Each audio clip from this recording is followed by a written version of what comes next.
오늘 2025년 4월 10일입니다. 새벽기도의 잠언 15장 5절에서 8절까지 말씀으로 정직한 자의 기도라는 제목으로 잠시 은혜를 나누겠습니다. 먼저 5절의 말씀을 보면 아비의 훈계를 업신이 여기는 자는 미련한 자요 경계를 받는 자는 슬기를 얻을 자니라.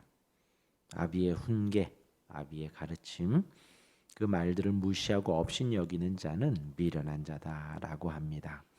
반대로 그러한 훈계를 가르치고 가르침을 받아들이는 자는 지혜를 얻고 슬기를 얻는다라고 했습니다. 어제도 잠시 말씀드렸지만 미련한 자라고 하면 예를 들어 저와 여러분들이 죄를 지었을 때에 하나님 앞에 죄를 짓고 혹은 사회적으로 우리가 범죄를 하고 죄를 지었을 때에는 정직하게 고하고 또 사회적인 처벌을 달게 받으면 됩니다. 혹 누군가에게 잘못을 했다면 가서 진심으로 용서를 구하고 그 사람에게 피해가 있다면 보상하고 배상을 하면 됩니다. 그런데 이제 죄를 짓고 나면 그러한 생각들이 사라집니다. 자신의 우리가 너무나도 악하기 때문에 예를 들어서 죄를 지면 계속해서 내 죄를 정당화하려고만 한다는 것이지요. 바늘도둑이 소도둑 되는 것처럼 작은 잘못 하나 한 것 나 잘못했습니다 하면 되는데 계속 그 잘못을 감추려고 하고 혹 거짓말을 했을 때 그 거짓말을 감추기 위해서 또 다른 거짓말을 하는 것과 같습니다. 그래서 자신의 그러한 생각들에 함몰되기 시작을 하면 주변 사람들의 말이 들리지가 않는 거예요. 자기의 생각대로만 계속 생각하면 나는 옳고 나는 잘못한 게 없고 저 사람이 잘못했고 저 사람의 지적이 잘못됐고 그럼 자꾸 자기 안으로만 파고들게 됩니다. 더 이상 누군가의 말이 들리지 않아요. 아무리 지혜 있는 자가 아무리 권위 있는 자가 아무리 설교를 잘하는 목회자가 와서 설교를 해도 말이 들리지 않습니다. 아비의 훈계를 업신 여기는 자 바로 미련한 자입니다. 미련한 자.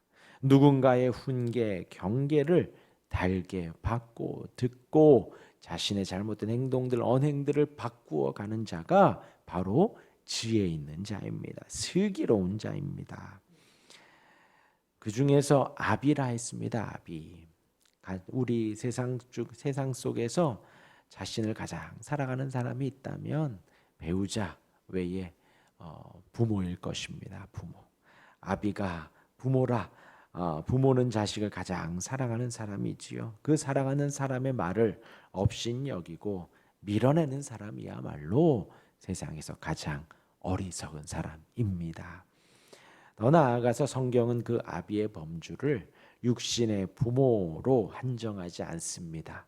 예를 들면 직장의 상사 혹은 자신을 가르쳐준 사람 혹은 학교의 선배 등등도 마찬가지입니다. 그들의 가르침, 훈계, 징계를 무시하지 말고 달게 들어야 합니다. 내 생각이 맞다고, 내 생각이 옳다고, 저 사람이 나보다 나이가 어리다고 경험이 없다고 하여서 거부하면 안 됩니다. 잘 받아들여야 슬기를 얻고 지혜를 얻게 됩니다. 혹 그들의 훈계가 옳지 않거나 규정과 다르거나 할 수 있습니다. 그러나 그 모든 것을 들으면서 적용하지는 못할지라도 그 권위는 또한 인정해 주어야 합니다. 그것이 하나님 허락하신 질서입니다. 질서. 하나님의 통치를 고백하며 하나님의 섭리를 고백하며 하나님이 다스리시는구나 라고 한다면 나보다 조금 실력이 없고 나보다 좀 인격적으로 좀 부족하고 나보다 좀 나이가 어리다고 해서 무시하면 안 된다는 거예요. 존중해주고 권위를 인정해 주어야 합니다. 그러하기에 혹 거짓된 지시를 하거나 혹은 범법된 지시를 한다면 그 권위를 인정하는 선에서 이야기를 해주어야 합니다. 아주 공손하게 말을 해야 된다는 거죠. 그것은 현행법을 어긴 것입니다. 그것은 지금의 그 지시가 부당한 것입니다라고 권위를 인정하는 선에서 이야기를 해주어야 합니다. 절대로 인격을 모독하거나 깎아내리거나 하면 안 된다는 거예요. 여기까지 말씀드리고요. 6절입니다. 의인의 집에는 많은 보물이 있어도 악인의 소득은 고통이 되느니라. 의인은 소득이 많건 적건 만족한다는 거예요. 의인의 집에는 많은 보물이 있다. 이 말씀 그대로 믿을 수가 없지요. 의로운 사람들 중에 가난한 사람들이 얼마나 많은데요. 얼마나 많은데요. 그런데 중요한 것은요. 여기에서의 의인은 하나님을 믿는 사람이지요. 예수 그리스도로 말미암아 의롭다 칭함을 받는 사람입니다. 그런 사람은 하나님이 어떠한 상황을 주셔도 만족한다라는 거예요. 어떠한 환경을 주셔도 만족한다라는 거예요. 심지어 아무것도 없을지라도 만족하지요. 소득이 많건 적건 만족합니다. 그러기에 그의 집에는 항상 보물이 있습니다. 항상 감사가 있고 항상 기쁨이 넘치게 되어지는 것이지요. 하지만 악인은 실제로 많은 보물이 있더라도 또 다른 보물을 갈망합니다. 그러하기에 악인의 소득은 고통이 되는 거예요. 고통이 되는 거예요. 지금 나에게 주어진 것에 만족하지 못하면요. 그 다음 것이 주어져도 그 다음 것이 주어져도 감사할 수가 없습니다. 지난주에 말씀드렸어요. 지지난주지요. 예수님께서 오병이어의 기적을 행하십니다. 아시지요? 5개의 떡과 2개의 물고기. 그때 당시에 아주 저렴한 일반적인 식사였습니다. 그것이 아주 고급진 샌드위치나 되게 고급진 생선 요리가 아니에요. 지금으로 말하면 식빵의 단무지 정도입니다. 지금으로 비교한다면 서민들보다도 조금 더 못한 조금 더 가난한 사람들이 먹는 도시락 정도였어요. 그런데 하나님은 예수님은 그 오병이어를 받으시고는 감사하셨습니다. 축사하신 후 나누어 주었다 했죠. 그 축사가 감사 기도예요. 우리 표현으로 하면 식사 기도입니다. 그 오병이어를 가지고 감사한 거예요. 그리고 나서 5천 명이 배부르게 먹은 것이지요.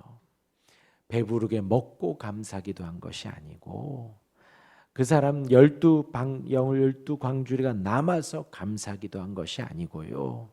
지금 손앞에 있는 오병이어로 감사 기도한 것입니다. 그 다음의 일은 하나님이 하시는 거예요. 예수님 혼자 드실 수도 있고 혹 제자 1-2명이 먹을 수도 있습니다. 그리고 성경대로 5천 명이 먹을 수도 있고 10,000명이 먹을 수도 있습니다. 그런데 그 결과와는 상관없이 주어진 것에 감사 기도하는 것이지요. 그래야 진정한 감사가 나오는 거예요.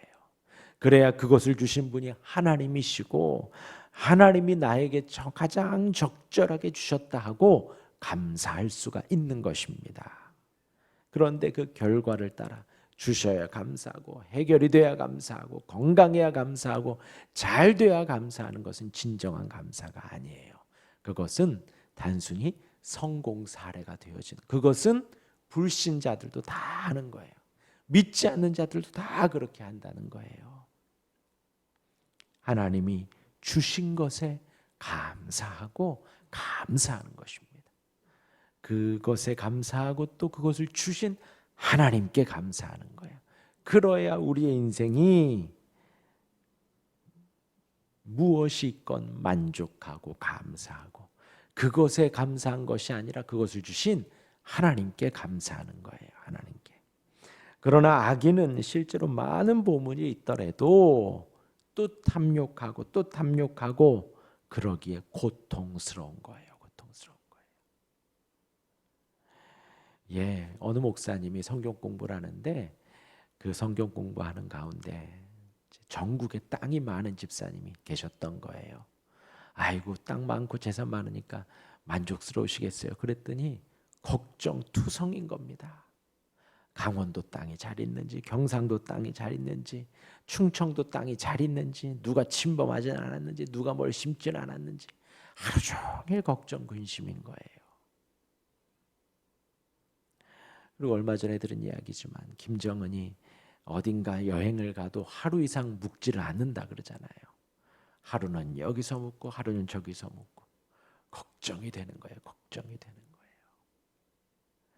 아기는 실제로 많은 보물이 있어도 탐욕이 가득하게 고통과 고통의 연속입니다. 주신 것에 감사하고 오늘 호흡함에 감사하고 살아계신 하나님이 나의 아버지임에 감사할 때에 의인의 집에는 많은 보물이 있게 되어지는 것입니다. 7절입니다. 지혜로운 자의 입술은 지식을 전파하여도 미련한 자의 마음은 정함이 없느니라. 어제의 말씀과 똑같지요. 지혜로운 자는 지혜로 충만하여 말할 때마다 지혜가 나오는 거예요. 말할 때마다 하나님이 증거되는 것입니다. 심지어 핍박 중에도 생명의 위협 중에도 그 입술은 지혜를 말하고 지식을 말하게 되어 있습니다. 그러나 미련한 자는 정함이 없다 합니다. 정함이 없다, 바르지 않다, 혹은 확신이 없다라는 거예요. 미련한 거죠. 우리 예수님이 분명히 우리를 위해서 이 땅에 오셨고 십자가를 지셨습니다. 확신이 없습니다. 혹은 틀리다라는 것입니다. 그러하기에 증거할 힘이 없는 거죠. 말할 힘이 없는 거죠. 확신이 없기 때문에. 마지막입니다. 8절에 악인의 제사는 여호와께서 미워하셔도 정직한 자의 기도는 그가 기뻐하시느니라. 악인과 정직한 자를 대조하지요. 그들의 똑같은 제사입니다. 이때에는 제사를 했지요. 똑같이 동물을 잡고 피를 내고 내장을 다 끄집어내고 온전히 태워서 번제로 드립니다. 그러나 악인의 그 제사는 여호와께서 미워하신다라는 거예요. 종교적인 행사밖에 되지 않습니다. 아무리 고급진 동물을 잡고 흠없는 동물을 잡아도 몇 마리, 100마리, 1000마리를 잡아도 그것은 여호와께서 미워하셔도 악인은 그 제사마저도 미운 거예요. 하나님 보시기에. 하나님이 미워하시니 어디로 보냅니까? 지옥으로 보내시는 거죠. 악인은요, 자신이 옳다고 하는 사람들이에요. 자신이 옳다고. 교만하고 자만하고 오만합니다. 자신의 길대로만 갑니다. 자신의 길대로만. 하나님이 아무리 옆에서 조언을 하시고 하나님이 아무리 토닥거리고 그 길이 아니다 하여도 악인은 그냥 그 길로 가는 거예요. 그냥 그 길로. 그러하게 하나님께서 미워할 수밖에 없다는 것이지요. 미워할 수밖에 없습니다. 그러나 정직한 자는요, 겸손한 자지요. 겸손한 자. 하나님 앞에 거짓이 없이 진실한 자입니다. 그런 사람이 드리는 제사는 하나님이 기뻐하신다라는 거예요. 누가복음 18장 9절 이하에 보면 예수님께서 바리새인의 기도와 세리의 기도를 판단하십니다. 바리새인은 어떻게 기도하지요? 예배당 한가운데 서서 여호와여, 나는 죄를 짓지 않았습니다. 탐욕하지도 않고 간음하지도 않았습니다. 그리고 때에 따라 금식을 했고 11조도 온전히 했습니다. 그렇게 하게 해주셔서 감사합니다. 한가운데서 두 손 높이 들고 큰 소리로 기도해요. 그런데요, 저와 여러분들이 봐도 그 기도의 내용에는 정죄할 만한 내용이 하나도 없어요. 하나도 없어요. 그런데 하나님은 그 기도를 듣지 않았다라고 합니다. 왜요? 왜일까요? 그 사람의 말에는 아무런 잘못이 없어요. 그런데 그 사람 마음에는 하나님보다 자기가 우위에 있는 것입니다. 나는 아무런 죄가 없습니다. 나는 의롭습니다. 하나님 하는 거예요. 자기 만족에 도취되어서 하나님보다도 자기가 더 높아진 것이지요. 교만하고 오만하고 거만으로 가득한 것. 하나님은 그 기도를 듣지 않고 도리어 미워하신다라고 오늘 말씀하고 있는 거예요. 그런데 세리는 어떻게 기도했죠? 세리는 평소에 같은 유대인들에게 손가락질 당하고 왕따 당하는 사람이에요. 민족의 반역자라고. 세리가 어떻게 기도했지요? 저 구석에서 고개를 들지도 못하고 무릎 꿇고 머리 숙여 기도합니다. 하나님이여, 나를 불쌍히 여기소서. 나는 죄인입니다. 그럴 때에 하나님은, 예수님은 그 세리의 기도를 들으셨다라고 판단하시는 것입니다. 하나님은 악인의 이러한 교만한 기도, 이러한 제사를 미워하십니다. 하나님은 성도의 정직한 기도를 기뻐하십니다. 나는 죄인입니다. 사실 이 기도밖에 할 수밖에 없어요.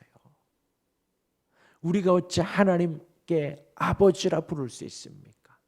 우리가 어찌 2000년 전 이 땅에 오신 그 예수님이 주님이 되겠습니까? 주여, 나는 죄인입니다. 진심의 정직의 고백을 할 때 주님이 그 사람을 기뻐 여기신다라는 것입니다. 정리하면요, 어느 누구의 훈계든 경계든 달게 들으시길 바랍니다. 그것을 슬기 있는 자다, 성경은 말을 합니다. 또한 주신 것에 만족하시길 바랍니다. 그래야 할 때의 의인의 집에는 항상 보물이 가득한 거예요. 의인의 마음에는 항상 천국으로 가득한 것입니다.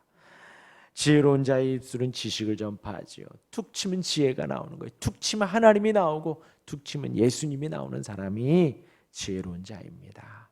또한 우리의 기도는 항상 정직한 기도가 될 수 있기를 바랍니다. 기도하겠습니다.